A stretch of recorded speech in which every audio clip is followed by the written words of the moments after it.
नमस्कार, जोहार। मैं नेहा सिंह और आप देख रहे हैं न्यूज झारखंड। समय हो चला है झारखंड की खबरों को जानने का, उससे अपडेट होने का।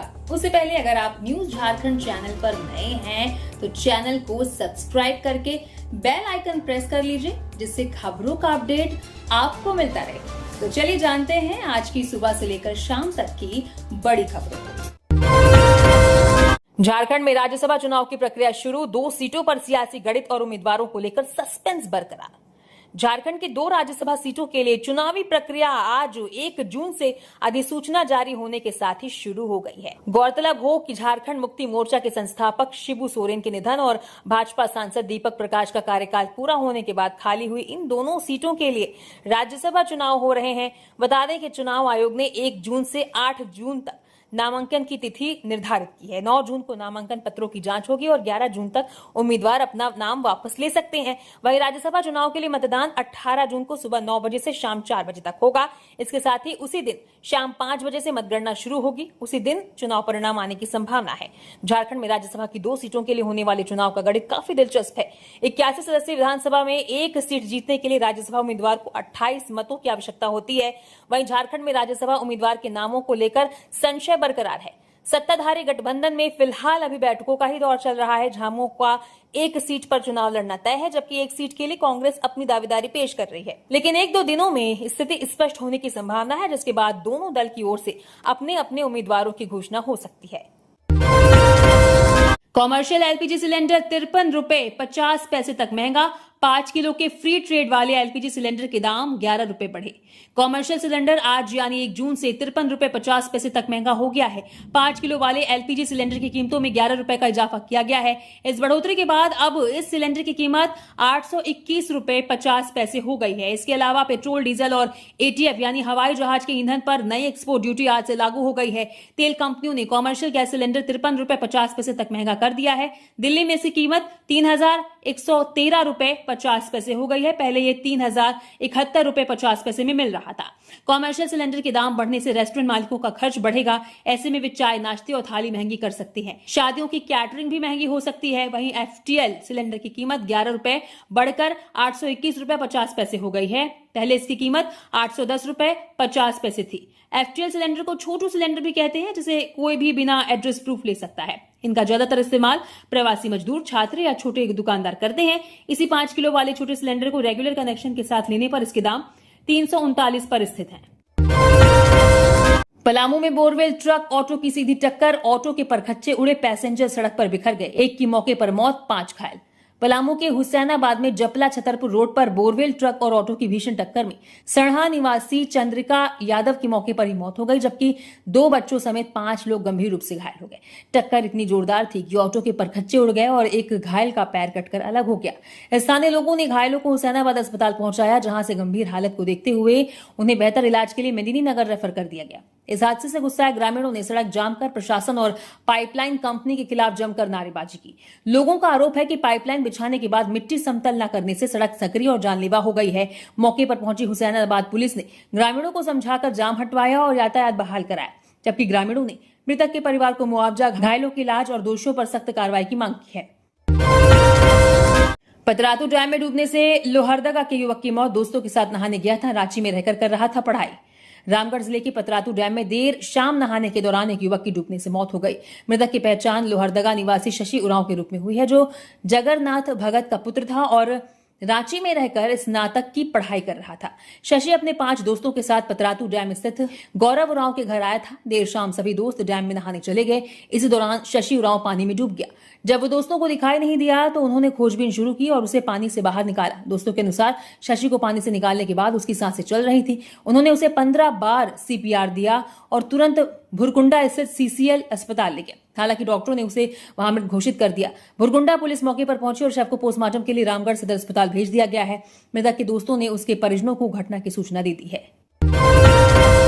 6 दिन तक बारिश और तेज हवा का अलर्ट। 11 जिलों में आज ऑरेंज अलर्ट। 50 से 60 किलोमीटर रहेगी हवा की रफ्तार। पलामू अब भी सबसे गर्म। झारखंड में मौसम ने एक बार फिर करवट ली है, जिसके तहत मौसम विभाग ने 1 से 6 जून तक राज्य के अधिकांश हिस्सों में बादल छाए रहने और हल्की से मध्यम दर्जे की बारिश का अनुमान जताया है।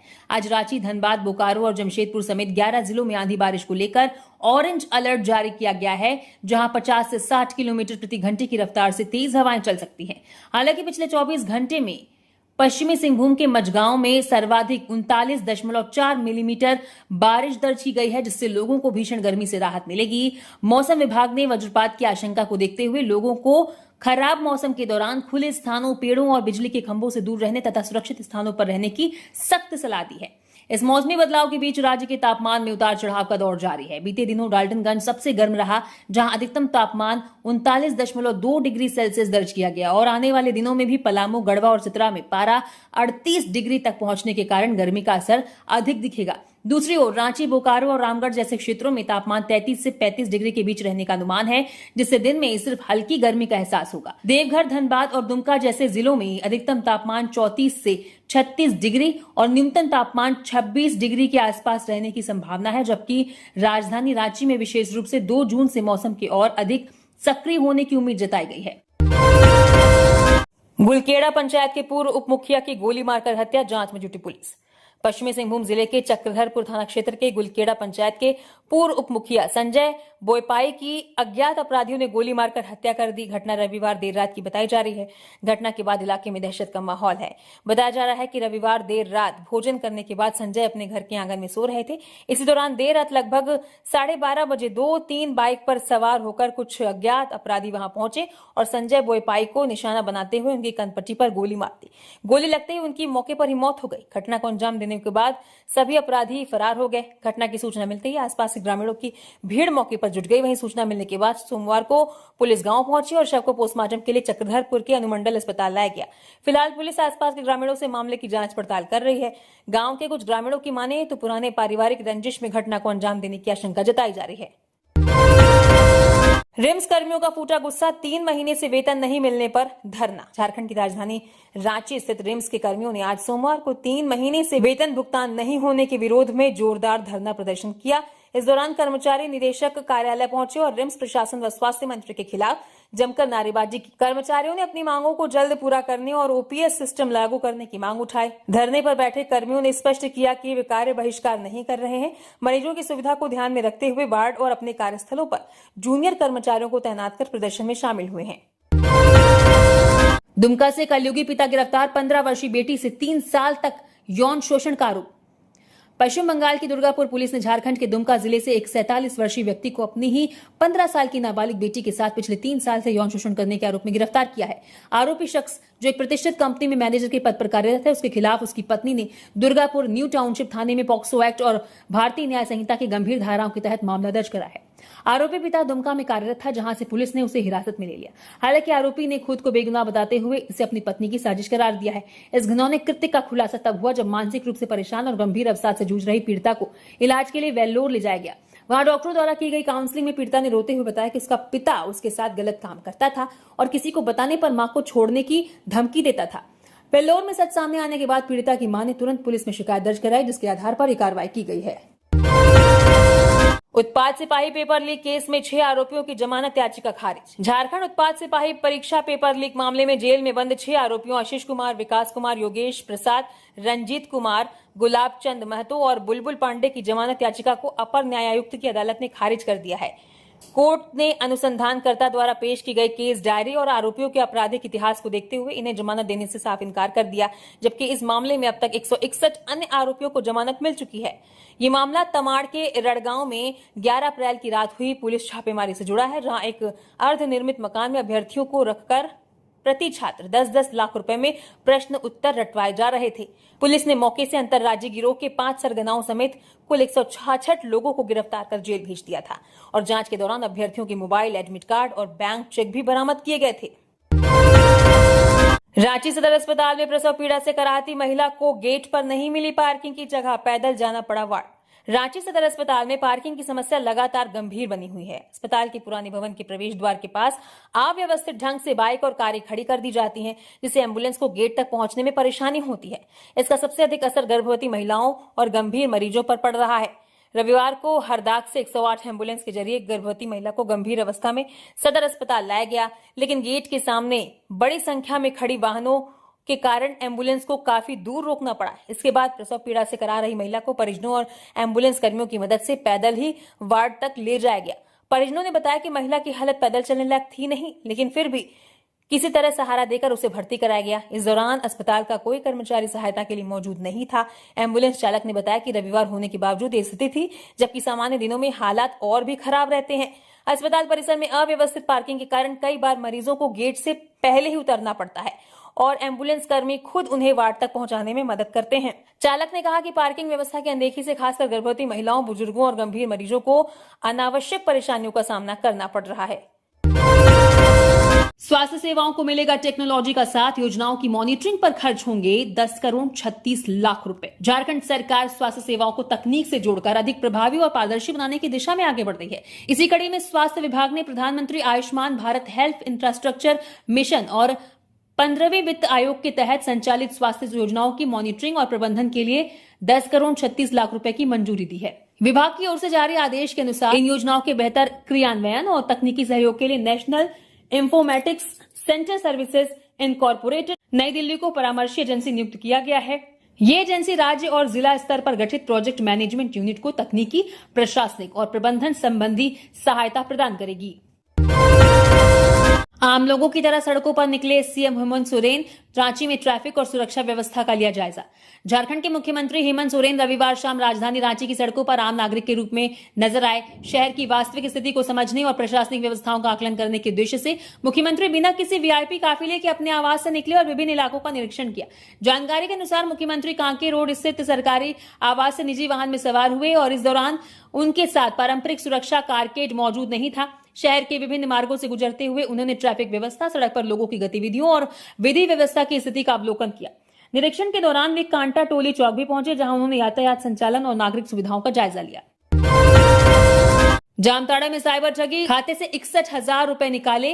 मुंबई में काम करने वाले युवक का बैंक खाता किया खाली, फोन पे से हुई निकासी।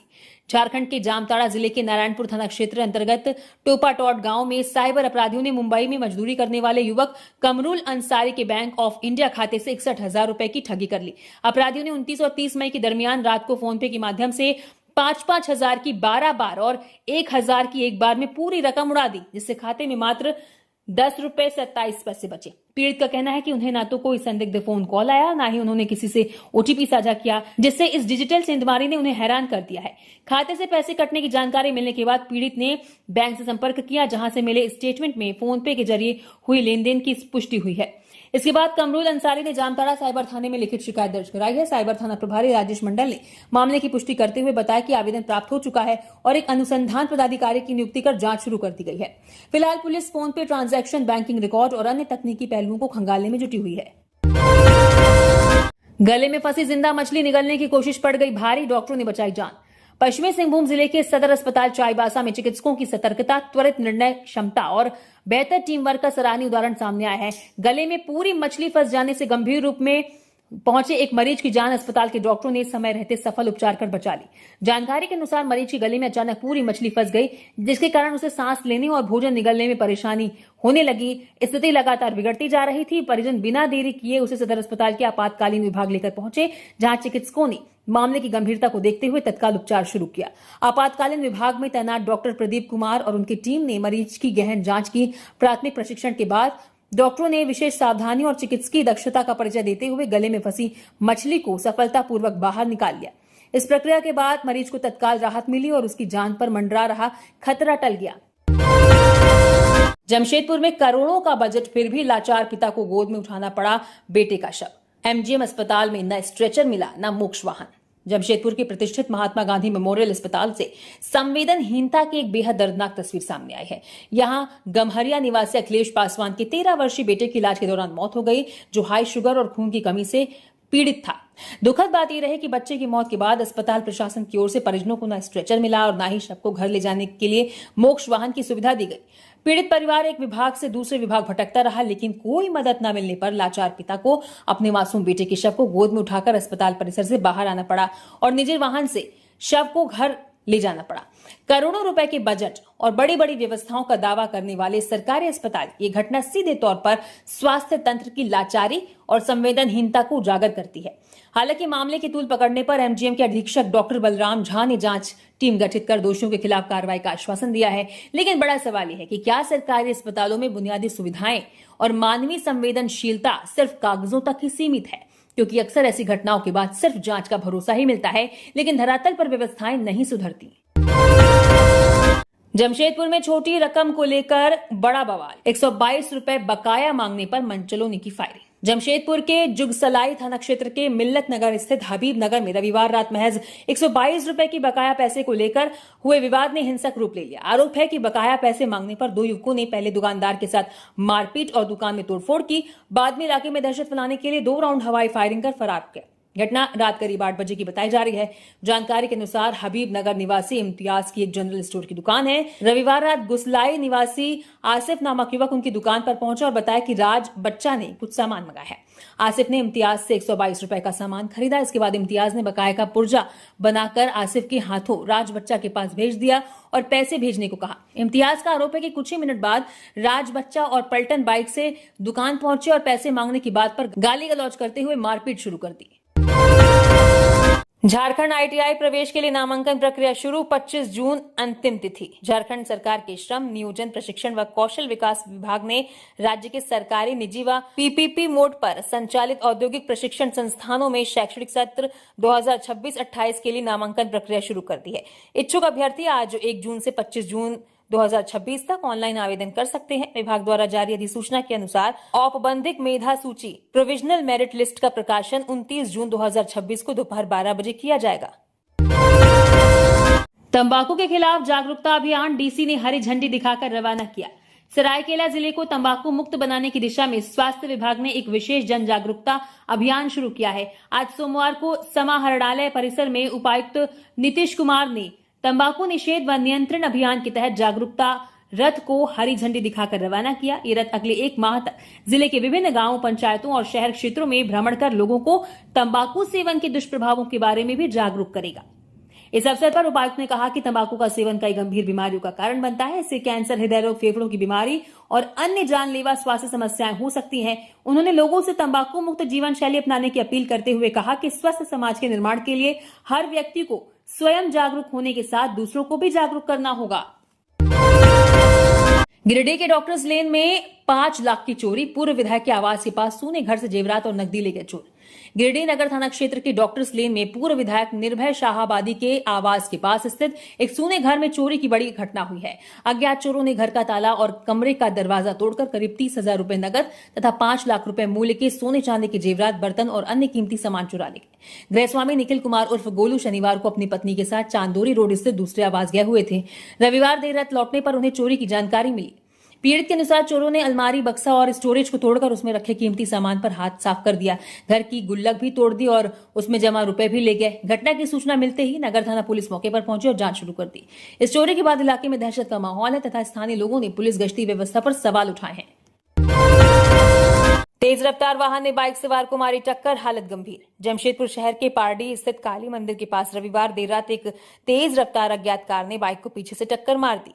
इस हादसे में बाइक सवार कपाली के हाशमी मोहल्ला निवासी मोहम्मद शहाबुद्दीन गंभीर रूप से घायल हो गया, जिन्हें स्थानीय लोगों की मदद से इलाज के लिए एमजीएम अस्पताल पहुंचाया गया।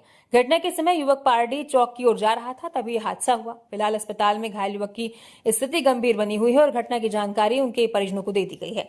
हादसे की सूचना मिलते ही पुलिस ने मौके पर पहुंचकर जांच शुरू कर दी। राहत की बात यह रही कि दुर्घटना के दौरान आरोपी वाहन का नंबर प्लेट घटनास्थल पर ही गिर गया, जिसे पुलिस ने जब्त कर लिया।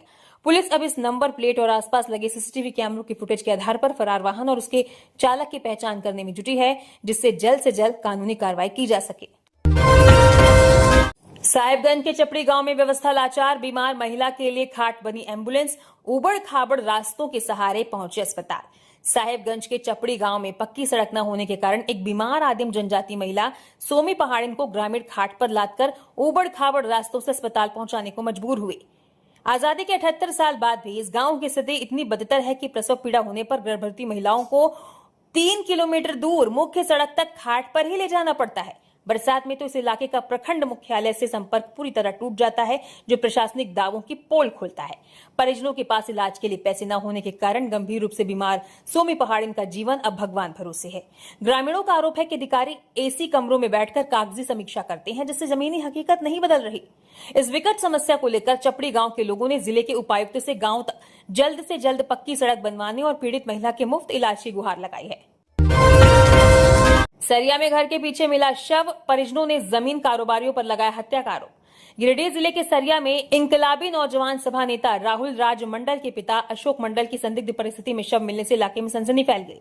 घटना के बाद परिजनों ने हत्या की आशंका जताते हुए जमीन विवाद को मुख्य कारण बताया है। वहीं मृतक के पुत्र राहुल राज मंडल ने सरिया थाना में लिखित आवेदन देकर आरोप लगाया है कि बड़े जमीन कारोबारियों समेत 5 लोगों ने साजिश के तहत उनके पिता की हत्या कर शव घर के पीछे फेंक दिया। आवेदन में कहा गया कि जमीन को लेकर लंबे समय से विवाद चल रहा था और विरोध करने पर लगातार दबाव एवं धमकियां दी जा रही थी। जानकारी के अनुसार शुक्रवार देर रात अशोक मंडल घर से निकले थे, लेकिन वापस नहीं लौटे। शनिवार सुबह घर के पीछे उनका शव संदिग्ध हालत में पड़ा मिला। घटना की सूचना मिलते ही पुलिस मौके पर पहुंची और शव को कब्जे में लेकर पोस्टमार्टम के लिए भेज दिया। झरिया के भौरा में युवक की गला रेतकर हत्या, लाल बंगला छठ घाट के पास मिला शव। झरिया के भौरा ओपी क्षेत्र अंतर्गत काली मेला स्थित लाल बंगला छठ घाट के समीप सोमवार को एक अज्ञात युवक का शव बरामद किया गया। शव मिलने की खबर से इलाके में सनसनी फैल गई है और घटनास्थल पर स्थानीय लोगों की भारी भीड़ जुटी है। स्थानीय लोगों की सूचना पर भौरा ओपी की पुलिस मौके पर पहुंची और क्षेत्र की घेराबंदी कर जांच शुरू की है। पुलिस ने शव को अपने कब्जे में लेकर पोस्टमार्टम के लिए भेजने की प्रक्रिया शुरू कर दी है। फिलहाल मृतक की पहचान नहीं हो पाई है। घटनास्थल से पुलिस को एक हीरो पैशन प्रो मोटरसाइकिल मिली है। प्रारंभिक जांच में आशंका जताई जा रही है कि बरामद बाइक का संबंध मृतक से हो सकता है। पुलिस बाइक की रजिस्ट्रेशन नंबर के आधार पर उसके मालिक की पहचान करने और मृतक तक पहुंचने का प्रयास कर रही है। प्रथम दृष्टया आशंका जताई जा रही है कि युवक की गला रेतकर हत्या की गई है। हालांकि पुलिस सभी संभावित पहलुओं को ध्यान में रखकर मामले की जांच कर रही है। दमकल वाहन की चपेट में आकर बाइक सवार युवक की मौत। जमशेदपुर के बिष्टुपुर थाना क्षेत्र स्थित एमएच गोल चक्कर पर सोमवार को दर्दनाक सड़क हादसा हो गया। इसमें टाटा स्टील की दमकल वाहन की चपेट में आने से जुगल सलाई पीबी रोड निवासी एक बाइक सवार मोहम्मद हुसाम अख्तर की मौत हो गई। अपनी बाइक से यूनाइटेड क्लब की ओर जा रहे थे, तभी गोलचक्कर पर दमकल वाहन और बाइक के बीच जोरदार टक्कर हो गई। टक्कर इतनी भीषण थी कि युवक दमकल वाहन के नीचे दबकर गंभीर रूप से घायल हुआ और मौके पर अफरा तफरी मच गई। स्थानीय लोगों और पुलिस की मदद से घायल युवक को तुरंत टाटा मेन हॉस्पिटल ले जाया गया, जहां डॉक्टरों ने प्रयास के बावजूद इलाज के दौरान उसकी मौत की पुष्टि की। घटना की सूचना मिलते ही परिजनों का रो रो कर बुरा हाल है। वहीं बिष्टुपुर थाना पुलिस मामले की जांच कर और कानूनी कार्रवाई में जुटी हुई है। आरपीएफ रांची की बड़ी सफलता, 30,50,000 रुपए मूल्य का गांजा जब्त। रांची रेलवे स्टेशन पर RPF flying team Ranchi, RPF post Ranchi एवं आरपीएफ के अपराध शाखा रांची द्वारा लाए जा रहे ऑपरेशन नारकोज के तहत एक बड़ी कार्रवाई करते हुए 61 किलोग्राम गांजा बरामद किया तथा 3 तस्करों को गिरफ्तार किया गया। 30 मई 2026 को रांची रेलवे स्टेशन पर चेकिंग के दौरान ट्रेन संख्या 18309 संबलपुर जम्मू तवी एक्सप्रेस के कोच संख्या B3 में 3 संदिग्ध व्यक्तियों को 4 ट्रॉली बैग एवं 3 पिट्ठू बैग के साथ पाया गया। पूछताछ के दौरान उन्होंने बैगों में गांजा होने की बात स्वीकार की।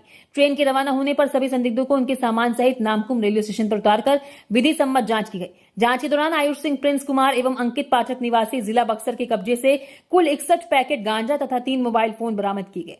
सहायक सुरक्षा आयुक्त आरपीएफ रांची प्रताप सिंह नेगी के निर्देशन में डीडी किट से परीक्षण करने पर गांजा पाया गया। बरामद गांजे की अनुमानित कीमत लगभग 30,50,000 रुपए आंकी गई है। बरामद गांजा एवं अन्य सामग्री को जब्त कर तीनों आरोपियों को अग्रिम कानूनी कार्रवाई हेतु लिखित प्राथमिकी के साथ जीआरपी रांची को सुपुर्द कर दिया गया।